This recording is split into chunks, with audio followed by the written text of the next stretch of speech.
While Paul was waiting for them in Athens, he was greatly distressed to see that the city was full of idols.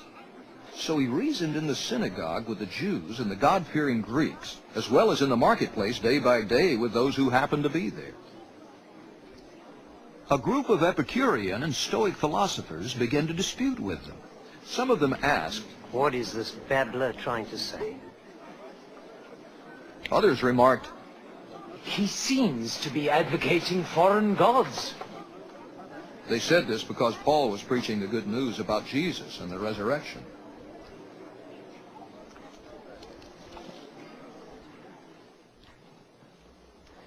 Then they took him and brought him to a meeting of the Areopagus, where they said to him, "May we know what this new teaching is that you are presenting? You are bringing some strange ideas to our ears, and we want to know what they mean." All the Athenians and the foreigners who lived there spent their time doing nothing but talking about and listening to the latest ideas.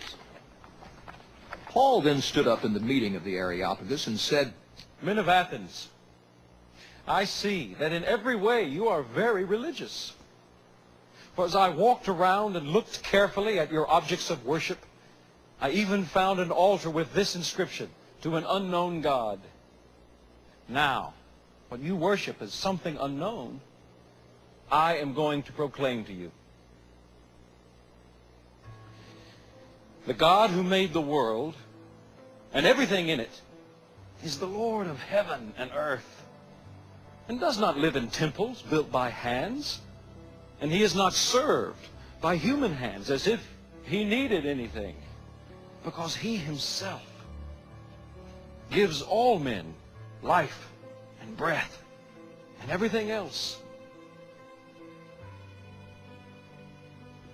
From one man he made every nation of men, that they should inhabit the whole earth.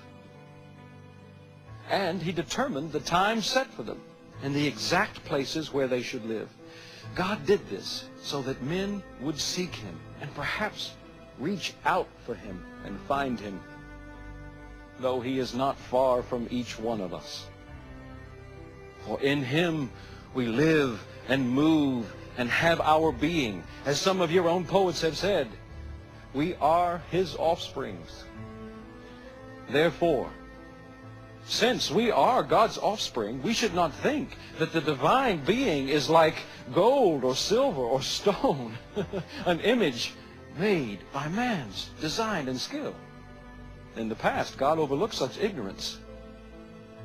But now, he commands all people everywhere to repent. For he has set a day when he will judge the world with justice by the man he has appointed.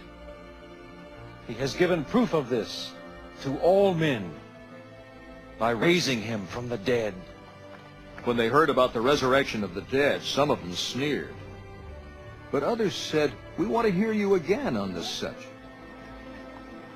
At that, Paul left the council. A few men became followers of Paul and believed.